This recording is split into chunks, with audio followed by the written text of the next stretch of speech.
we can knock this chapter out and get into 19 a little bit and talk about it now. So, Book of Revelation, not going to do much of a review. I think we've pretty well got that down pat. So there's no need to just hammer that home.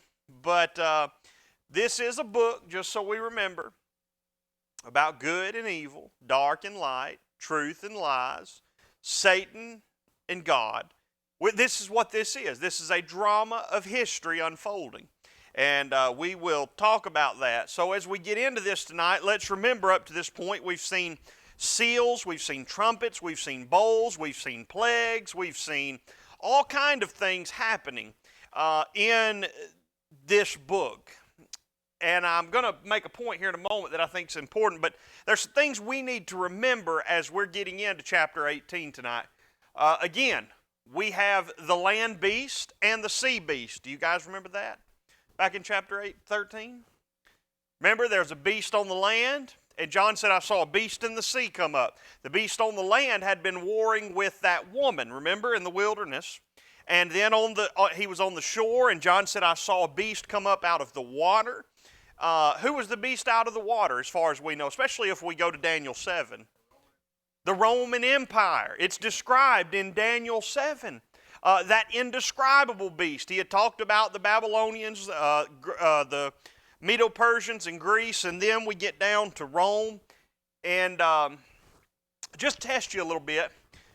When would God's kingdom be established? In what days? In the days of what? These kings, talking about that other king, Rome, right? On the day of Pentecost, when Peter preached, what empire was ruling? Rome. I'd say the Bible's pretty accurate. I mean, down to the time period. So let's just remember, when we're reading Revelation, we're watching a political drama, but what we're doing is watching God warring with Satan. And Satan has always used these things to try to thwart the plan of God. He's used governments. He's used money. He's used military power. He's used all manner of these things in our world. And he's still doing that today. False religion, yeah, I think I have that one in there. And that's what's going on in this book. And so as we approach Revelation, let's keep our minds kind of in that thought. And we just said this, that Satan's always done that. Now, I want to be clear here for everybody. And again, this is kind of a touchy part because sometimes we get confused here. But the book of Revelation, to read it properly, we're not reading prophecy. We're not looking ahead for what will come. We're looking behind at what has happened. And so that's really important. And so when we understand that, it will help us keep it in context. We're reading this battle of God and Satan, good and evil, light and dark, truth and lies. And what we're ultimately seeing is that God is victorious over this. Now, you may ask right now, Kyle, if Revelation is history, what's the point? Why study it? Well, why study the death of Jesus and His resurrection? It's history. Because it brings us hope. It shows us how God works. It shows us His power and His sovereignty. And it teaches us as Christians to long for that deliverance that only God can give. Again, let's remember some other things. John is speaking in prophetic language that his readers would certainly be acquainted with. And this is where people get confused. And I'm going to get into the text in a minute. But people read things in the text like the moon will turn to blood. And as soon as they read that, they just, boom, they go off the rails. And so then they start looking. I remember y'all remember a few years ago we had that eclipse? Brother Zach was talking about it the other night. And we had that eclipse. And there were a lot of people, this is it. Or you've heard of a blood moon. People are looking for all of these things to be fulfilled. Again, you can't take prophetic language and try to apply it today. You're going to get in big trouble that way trying to make sense of it. And so we need to be careful with that. But if we are familiar with our Old Testament, we will see that there is nothing said in the book of Revelation that would be new or necessarily unacquainted to these readers. It's a language they can relate to. And so knowledge of our Old Testament will keep us from going on wild goose chases with Revelation, trying to connect it to, I'm not making light at all, understand. But I've seen all of these things used to connect to this book. Deaths of flocks of birds. I have seen political powers. You know how many people I heard say that Barack Obama was the Antichrist? And listen, I'm not preaching my political viewpoints here. Nobody come here and ask me tonight for that. Did I agree with everything of that administration? No. Or the next? No. Or this one? No, not necessarily. But be careful with that, yes.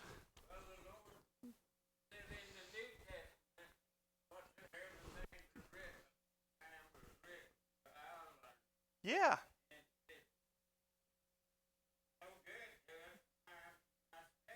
Right, it's written for our learning.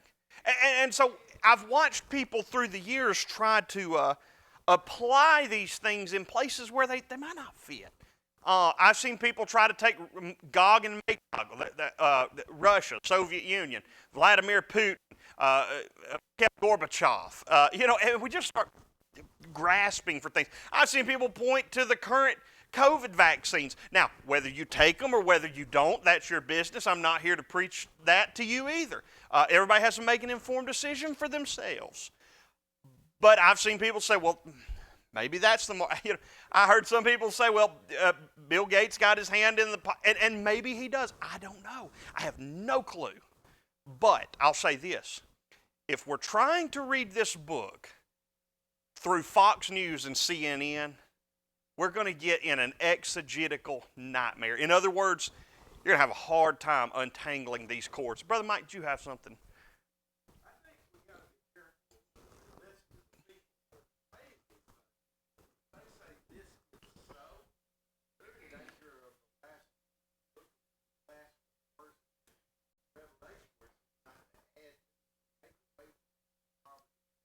Yeah. Yeah, we can't add more to it. We can't add more to it than we said. And so, are there applications to us today in this book? Yes. But to try to pinpoint it to an exact time. And so this book is not necessarily speaking about what is, but what has happened, and it gives us a glimpse of encouragement as God's children. Did you have something? We have to interpret this in the Old Testament. You have to. There's like 404 Old Testament references in the book of Revelation, because that's code that it's written in. Right, yeah, that's... But as far as our application, is the story of victory. Yes. Anything in our life that is thrown at us, we can't overcome it and earn that crown, or not earn, but by grace, be given that crown of righteousness. Also, it shows us how to conduct ourselves if this situation were to occur again. Sure. All of a sudden, this current administration said, you will only worship the president. There is no more meeting of churches. We're going to demolish the church building. Well, what do? We don't fear for our life and hide. Right. That's not what they did. We do what they did. Continue to serve. Have a pattern. It's better to obey God. Yes. So that's exactly right. It gives us courage. It shows us the courage. We sing that song, "Faith of Our Fathers, Holy Faith." That's what we're reading here. The faith of these early Christians who underwent massive and terrible persecution. And I want to remind you, remember, we've determined in this study that I'm saying we collectively. You may not believe this, and that's okay. I'm speak for me. We believe that John is writing about Rome and the destruction of Rome. But why is John writing about Rome? Why Rome? What do we know about them? I know this is a little bit of review, but I want us to be on the same wavelength. What was going on in Rome at this time? Well, not at this time, but he's writing to forewarn them of what's to come. They were a beast. What if I said tonight, North Korea is a beast? Not that we're scared of them, but they're kind of loose cannon, right? I mean, we know that geopolitically. Then you understand that. I mean, we need to, if we could rein them in, we need to. So Rome was persecuting Christians. They had emperor worship being, that would be later ingrained in their society. Again, I've said this, we know that they would, for entertainment, kill Christians. I mean, they would throw them in the Colosseums and watch them rip limb for limb. And so as Rome becomes this festering, I don't mean to be nasty, but this pimple on the face of the planet, God's fixing to deal with them because they are the greatest geopolitical foe against the church that is going on right now. And so we've established that. You say, how do you know that? Well, we're going to see some of that in chapter 18. But remember, back in chapter 17, what they were referred to, that city that sat upon 7 hills. What do we know? Again, I told you go home and Google it. Encyclopedia Britannica, whatever. What is Rome called? The city that sits on 7 hills. I mean, we're talking about this city that was going to face God's wrath because they have rebelled against God. And so in chapter 17, we see God bringing this city into subjection to him. And instead of using the name Rome to speak here, what does John call Rome? Babylon. And why would John do that? Would his readers be familiar with what happened to Babylon? I think they would. They would be familiar with Daniel 6. They would be familiar with the foretelling of the downfall of it. Later, reading Isaiah 13 and other prophets that talked about what happened to Babylon. They fell. And how quickly did they fall? In one night. Remember, Belshazzar was having his drunken feast there, and the hands were writing on the wall, and they came in and they took them down. The fall of Babylon was great. And so what John is reminding his readers is, you know what happened to Babylon. Now listen up, because it's not far from coming to Rome. God is going to deal with Rome. And in chapter 17, we see that this beast, or this entity which is Rome, is meeting their fate. In fact, in verse 17 of Revelation 17, verse 16 of chapter 17, it says that this beast will be desolate and naked. And so these are terrible words. So now we come to Revelation 18, and that's where we find our text tonight. Revelation chapter number 18. Verse number 1. Now remember, don't get caught up in these, in your Bible you've got these chapters here, 16, 17, 18. That was put there by editors and so forth in years gone by. I shouldn't say editors, it goes further than that. But suffice it to say, those chapter breaks are not inspired, okay? They are there to help with organization. And so that helps when reading to not just get a new thought. And so John says, and after these things, we need to stop right there. After what things? After all that just happened in chapter 17, right? That city, that harlot, that beast being destroyed and being tore down. He says, now listen to me, Christians that are living under the rule of Rome. After all of this, in my vision, I saw another angel come down from heaven, having great power, and the earth was lightened with his glory. And listen to what he said in verse 2. And he cried mightily with a strong voice, saying, Babylon the Great is fallen. It's not literally Babylon. They've been gone. They've been gone.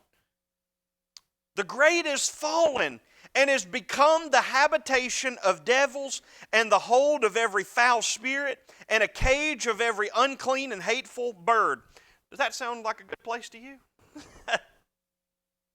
I mean, what if I told you that your home is a habitation of devils and full of foul spirits? Would you say, well, thank you? No? I'd be kind of offended. this isn't a good declaration toward them that this angel makes, talking about Babylon, which is not Babylon. He's speaking of Rome. He says Rome is a place of foul spirits and a cage of every unclean and hateful bird. And Rome, the sad thing about Rome is that their influence goes beyond just themselves, but all of those nations under them, because he says in verse 3, all nations have drunk of the wine of the wrath of her fornication, and the kings of the earth have committed fornication with her, and the merchants of the earth are waxed rich through the abundance of her delicacies. So what we know about Rome is that there is a pronouncement made upon them, that there's great disaster. And it's also being brought upon all of those who are involved in trade with Rome. Rome was a hub of trade, a port, that great economic exchanges would be going on. And so he said many people have waxed rich through the abundance of her delicacies. And so John says in verse 4, and then I heard another voice from heaven saying, come out of her, my people, that you be not partakers of her sins, and that you receive not of her plague. So here's what the angel says. God's people, you better make a difference between yourself and Rome. Do not be involved in her emperor worship. Do not be involved in this worship of the beast. Do not be involved in this fornication of sin. You remain separate.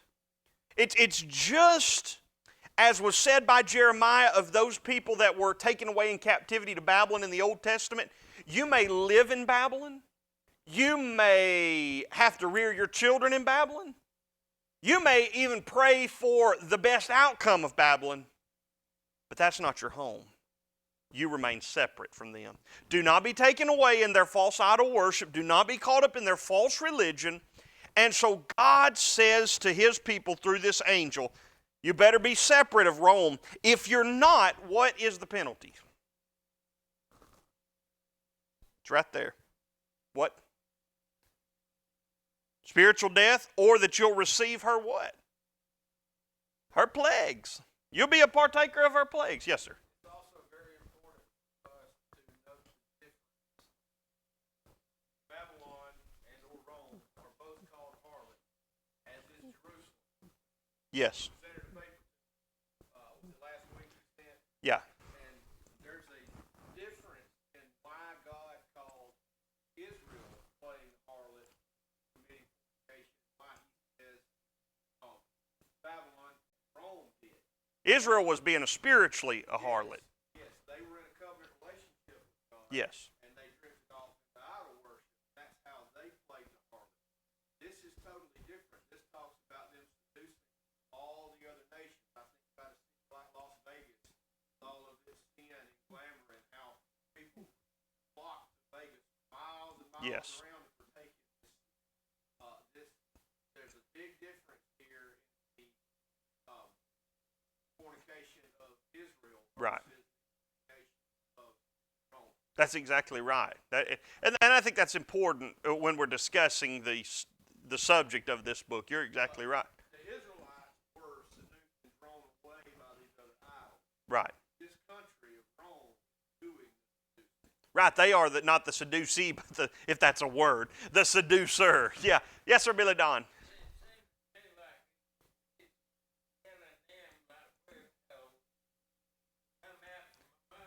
That's right.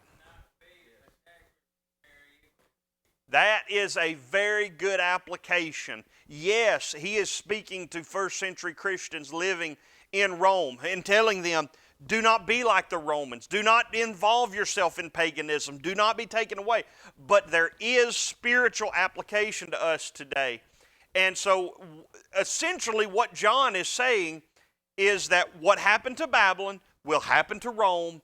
And the best thing for you Christians is to not be found being like Rome when God brings about this judgment. And that's why he ultimately says, come out from among her.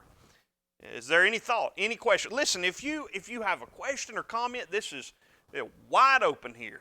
If I can't answer it, somebody else may. If they can't, we'll call somebody. We'll pop them in on the television and ask them. So just look, don't sit in here and get behind or confused. Just let us know. That's what I used to do in geometry class in high school. I just sat there. I mean, I didn't know what was going on. And the only bad question is the one not asked, right? So let's learn together. And let me say to you admittedly, there's a lot about this book I haven't arrived on.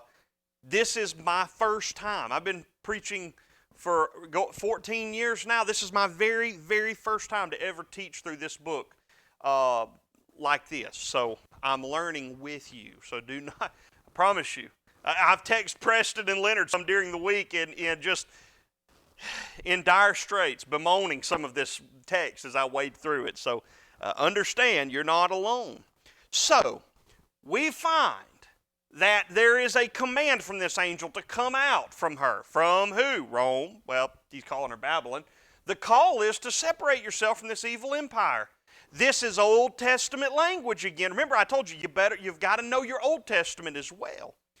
God spoke like this through the prophet Jeremiah concerning Babylon. Remove out of the midst of Babylon and go forth out of the land of the Chaldeans and be as the he-goats before the flocks. God had told his people before, remove out of the midst of Babylon. What did he say to them? Come out from among her, Babylon. See, we're going back to the Old Testament. John is, if I could say this, plagiarizing the Old Testament in so many ways. Now, with the authority of the Holy Spirit, mind you. But he is just writing, again, things that we've seen in the Old Testament. So don't be confused. There it is again. Jeremiah 51:6. Remove out of the midst of Babylon. Get out of there. Now, he's speaking about Babylon of old. We're speaking of Rome, but they're calling it that. Here it is again, Jeremiah 51:45. My people, go ye out of the midst of her and deliver ye every man his soul from the fierce anger of the Lord. So this is, I bet when those first century Christians read this and saw that, these scriptures came to mind. I bet maybe the father was reading to his family then and he said, this is just what we have read in the books of the law. This sounds just like Babylon. We've seen this in our history before. Where this is no stranger to us. And why should you come out of her? Verse 5. Because her sins have reached unto heaven. Boy, what if somebody said that about you? Preston, your sins have reached to heaven. You ever heard somebody say that stinks to high heaven? I mean, it's a pile, right? It's reached to heaven. And God has remembered her sins or her iniquities. God knows the sin of these people. And he is watching.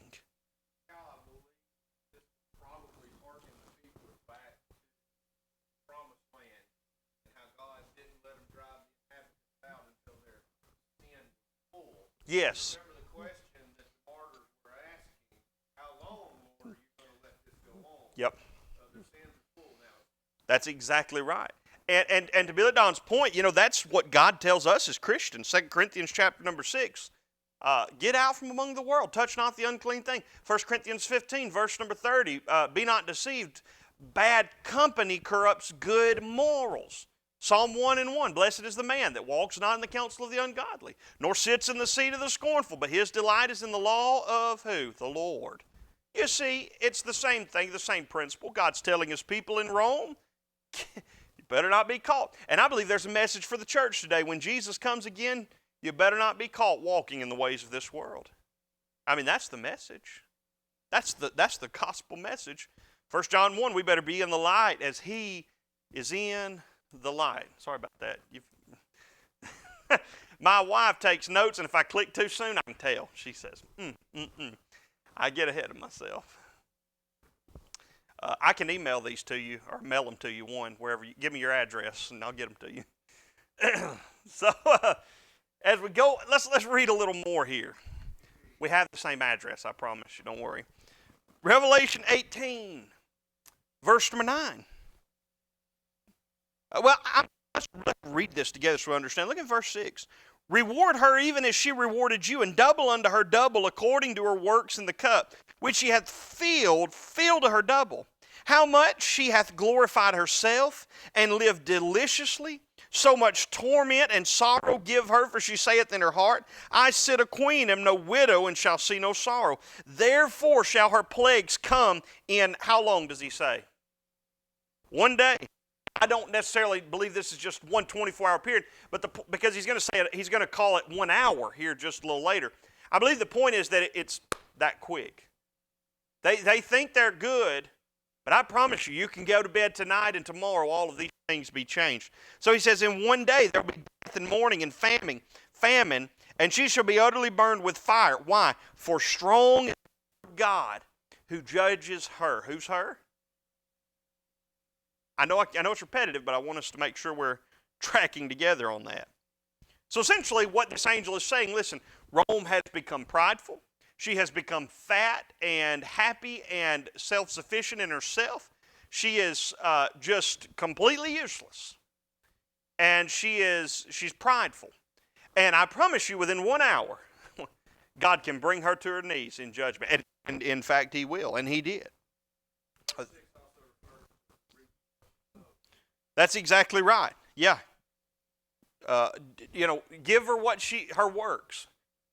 Paul tells us in the book of Galatians that if a man sows to the flesh he'll reap. If he sows to the Spirit, eternal life he'll reap. And so now look in verse number 9. And the kings of the earth who have committed fornication and lived deliciously with her shall bewail her and lament for her when they shall see the smoke of her burning. In other words, all of them that love Rome, that have gotten rich off of Rome, that have engorged their wallet off of Rome and been partakers of her sin, when she is judged, they will stand and weep in the sight of her burning. They will weep in the sight of her burning. Judgment is coming. And there will be sadness over Rome's fall by those who laud her. We are first told of the sadness here in verse number 9 of the kings of the earth. They have been in bed with Rome. They have been a part of this. Yes. Oh, sure.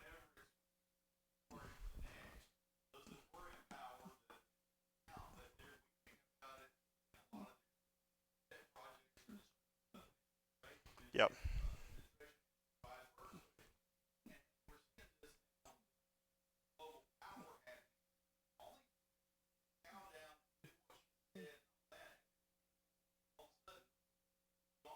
Yes.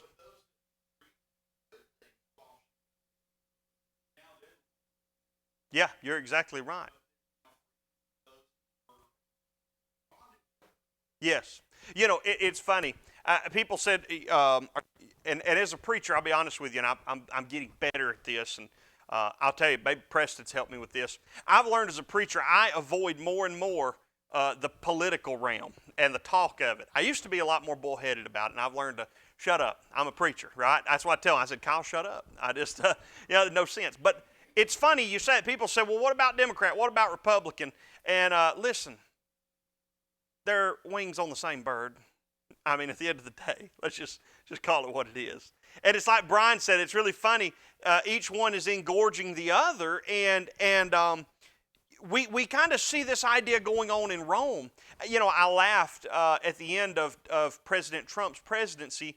The Republican Party wanted to push through the appointment of Amy Coney Barrett to the Supreme Court. Right, wrong, or indifferent, whatever. The Democratic Party said, no, you can't do that. You're supposed to wait. The Republicans said, no, we can do it.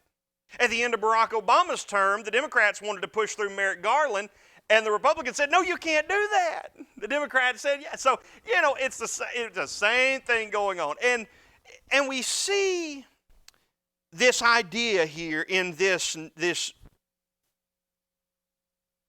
that there are those who have gotten very rich off of her. They've committed fornication and lived, the King James, which I'm reading from, says deliciously. They have been enriched by this city, but when this destruction comes, they will stand afar off and watch her destruction. And God reminds them in verse 8 that he can destroy them in one day. Now in verse number 19, we're told that this happens in 1 hour. And so we see the kings of earth. Now I want you to notice there are three classes of people we're discussing. Right now, the kings of earth who have been a part of her sin, they're going to weep and wail and bemoan her destruction. And by the way, did Rome fall? Yeah, they did. They lost a lot of their political clout. They met their demise. But not only are there the kings that are standing afar off, but in verse number 10, there's another group that's standing afar off. I'm sorry, in verse 11. Who's the other group? We've talked about the kings. Who's the second group? The merchants are standing afar off. What are merchants? Peddlers buying something, right? Businessmen. We've seen the merchants also, verse 11 of the earth. They will weep and mourn for her, for no man buys their merchandise anymore. So as long as Rome is well, they are well. But as Rome goes, so goes their business. You see, no one's buying their merchandise anymore. There is so many correlations between Rome and America. Oh, sure. How many countries we hold up and spend money? Yeah. For nothing. They don't do anything for us. Yeah. And so if America were to fall, how many rulers, how many countries would be upset? They might hate us. Sure. Sending them money. Yeah. And so they don't want us to fall. The American dollar is the only currency anywhere. Yeah. Yeah. And so this speaks to the currency. Yeah. Falling out. There's so many correlations.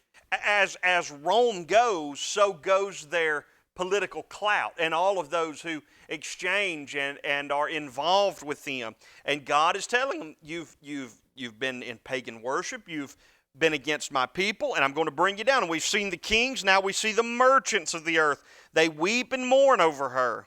The merchandise of gold and silver and precious stones and of pearls and of fine linen and purple and silk and scarlet and all wood and all manner of ivory and all manners of precious wood and of brass, iron and marble and cinnamon and odors and ointments and frankincense and wine and oil and fine flour and wheat and beast and sheep and horses and chariots and slaves and souls of men. And the fruits that thy soul lusted after, verse 14, are departed from thee. And all things which were dainty and goodly are departed from thee, and you will find them no more at all. The merchants, all of their money, all of their gold, all of their livestock. Yes.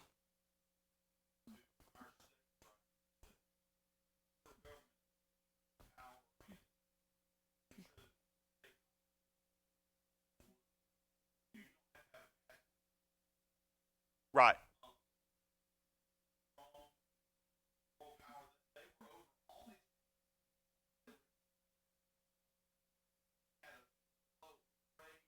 Sure. Yeah.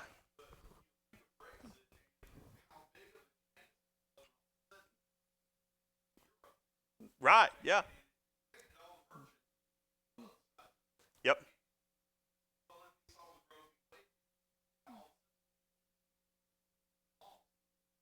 Right.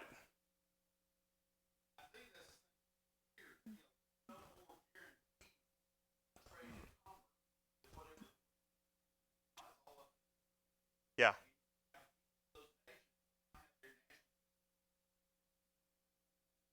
Yeah, absolutely. Absolutely. And so John is saying that not only are the kings weeping, but now the merchants are weeping. The kings had their political power through Rome. The merchants had their financial power through Rome. And they are weeping at her judgment and her downfall. And I'm reminded of the psalm that said, some trust in chariots and horses, but we put our trust in the Lord our God. These merchants have put their trust in the almighty dollar. You know, I read of, it was on a Tuesday, I believe, correct me if I'm wrong, that the stock exchange of the United States fell and plunged us into the Great Depression. I believe so. And I read some documentaries and some history that said that in cities like New York City, there were so many multiplicities of suicides on that day, that one day. They said people were jumping literally out of buildings into the street, taking their lives as the nation plunged into the depths of depression at the end of the 1920s, into the 30s and 40s. And it was a really sad time. Why? Because many people had their hope in whatever Wall Street had for them. Realizes that whether Rome thrives or dies, whether America lives or goes, our hope is in the Lord. And so John says that all of those merchants who found their goodly apparel in Rome, their business, they're sad. And the merchants of these things which were made rich, verse 15, by her, they will stand afar off. Why? For the fear of her torment. They are weeping and wailing. Verse 16, and this is what they're saying. Alas, alas, that great city that was clothed in fine linen and purple and scarlet and decked with gold and precious stones and pearls. Now, remember back in verse 8, God said he would do it in one day. Well, now look what he says in verse 17. For in 1 hour, so great riches has come to naught. And now, we've seen the kings. They're weeping and wailing. We've seen the merchants. They're weeping and wailing. But there's a third group of people here mentioned in verse number 17. And who are they? The shipmasters. And every shipmaster and all the company in ships and sailors and those that trade by sea. They stood afar off. And they cried when they saw the smoke of her burning, saying, what city is like unto this great city? And they cast dust on their heads and cried, weeping and wailing, saying, alas, alas, that great city, wherein we were made rich, all that had ships in the sea, by reason of her costliness, for in 1 hour is she made desolate. This is a sad scene. This is a very sad scene. We have the merchants, we have the kings, we have the shipmasters. And what does the Bible say about their position? Go back with me to verse 10. Where are the kings? Those first 3 words.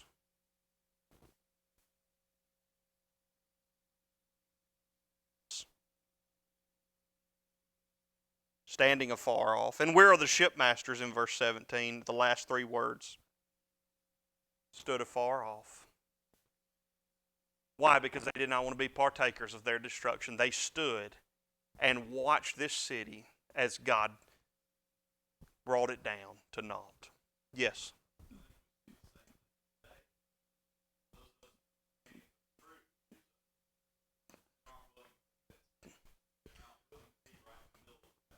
Yes.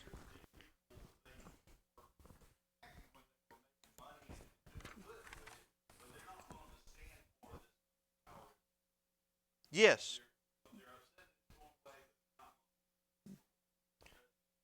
That's exactly right.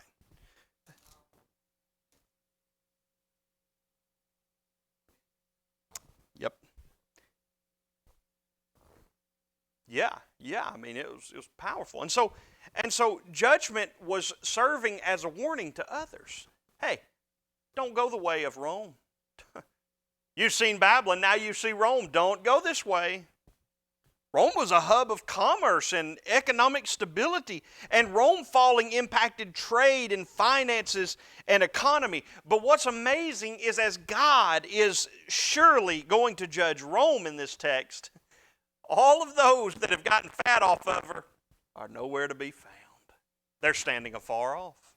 Afar off. And so even the world separated themselves from this kind of judgment. And how is Rome described? Go back with me again to verse 10. Alas, alas, that what city? That mighty or great city. Look in verse 16. How is she described? Alas, alas, that what?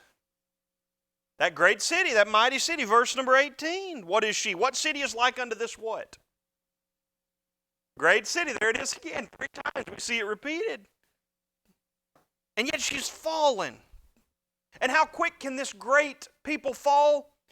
1 day, 1 hour. Just like that. Yes, sir. Well,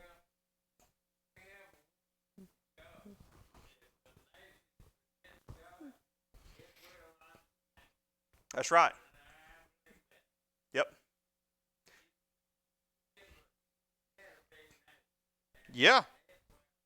Yep. You're exactly right. He met his demise. Yep. You're exactly right. We got just a few minutes here. I told you I'd finish this chapter, and I'm determined. Maybe. Y'all just bear with me. We'll leave. We'll stop at 11. Is that good with everybody? What are y'all laughing at? I'm enjoying it. No. Let's see what we can do here. So would you say that up to this point, this is a very dismal scene? I mean, I think it is. The world is on fire, right? And everybody who does business there, the kings, everybody's weeping. This great place is fallen. There's nothing. God's judgment has come. Well, let's contrast that. What is the reaction in heaven? Verse number 20. They're rejoicing in heaven over this. God is, there it is. Boy, I love it when a plan comes together. God has avenged.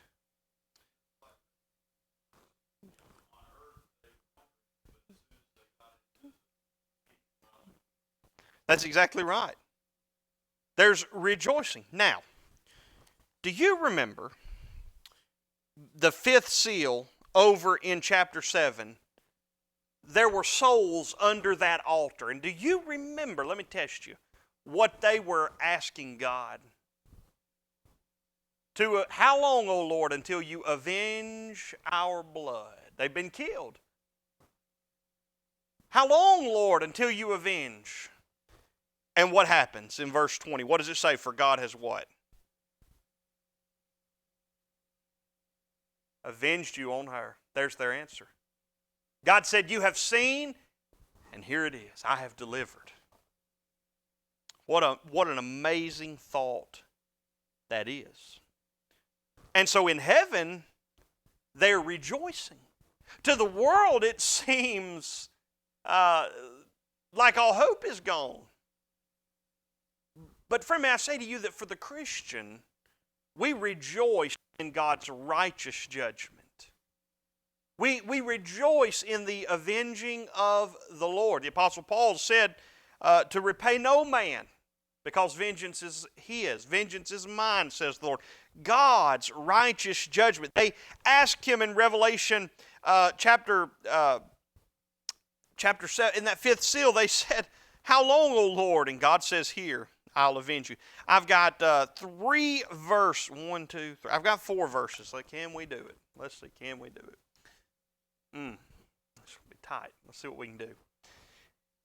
And a mighty angel took up a stone like a great millstone. What's a millstone? You ever seen one? They're heavy, right? They'll crush you. I mean, they used to use them to grind down meal and make flour and cornmeal. Millstone's big, heavy. And so we have this picture of a millstone, and an angel picks it up, and he throws it into the sea, and says, with violence shall that great city Babylon be thrown down, and will be found no more at all. And the voice of harpers and musicians and of pipers and of trumpeters shall be heard no more at all in thee. And no craftsman of whatsoever craft he be will be found any more in thee. And the sound of a millstone shall be heard no more at all in thee. And the light of a candle shall shine no more at all in thee. And the voice of the bridegroom and of the bride shall be heard no more at all in thee. For thy merchants were the great men of the earth, and for by thy sorceries were all nations deceived. And in her was found the blood of prophets and of saints and of all that were slain upon the earth. You remember back in Revelation 17 and 6, they said that this city was drunk on the blood of who? Of the saints. And so he's saying right here at the end, in her was the blood of the prophets and the saints. Now, let's understand what's being said real quick. This again is Old Testament language. Old Testament language. The same thing was said before, Jeremiah 51 and 63. And it shall be, when thou hast made an end of reading this book, that thou shalt bind a stone to it. There's that idea of binding a stone, a millstone. This is similar language borrowed from Jeremiah to mark the destruction of this city by God. This angel heralds out the destruction of this city in an apocalyptic fashion. And then he says that no more in this city will there be any joy or music. There'll be no more joy or music found within this city because they have undergone the judgment of God. And again, this is Old Testament language. Jeremiah 51 and 63, I'll read it to you real quick. This is what it says.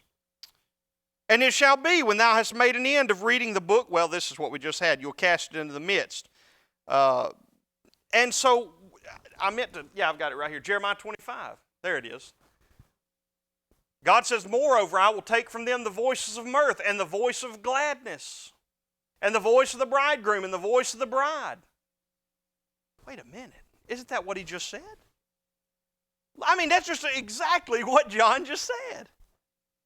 He said of this city, there'll be no more music. He said in verse 23, the voice of the bridegroom and the bride shall be heard no more at all in thee. It's literally like John went over to Jeremiah in the scrolls and lifted it up and put it over here. And there it is again.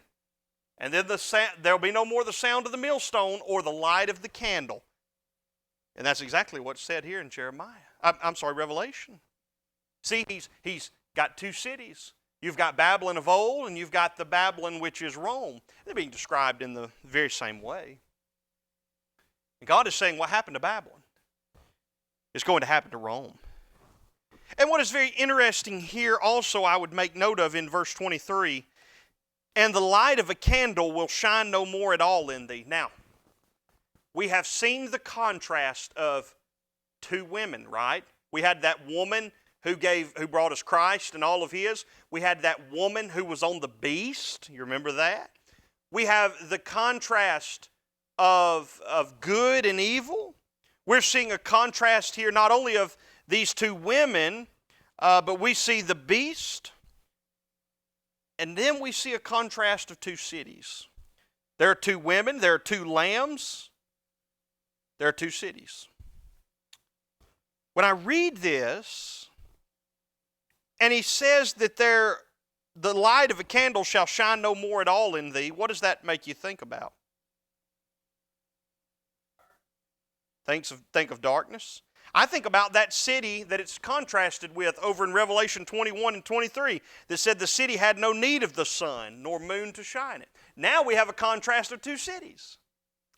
The city of destruction you can choose, which is death and damnation and judgment, or the city of life. In one city, the light will never shine, not even a candle, nor will there be music. In the other city, the New Jerusalem, the sun, there will be no sun, for the Lamb is the light, and music and praise to God is the anthem of the saints.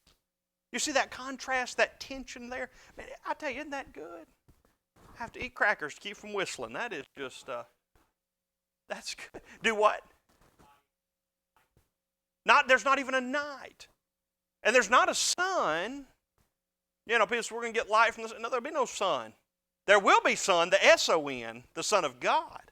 And the Lamb of God will be the light, but not the S-U-N. And so John is contrasting these two cities. Why? Because in Rome was found the blood of the prophets and of saints and all that were slain upon the earth. Are there any other thoughts tonight? Anybody got anything? I think I am in OT big time, y'all. I'm sorry.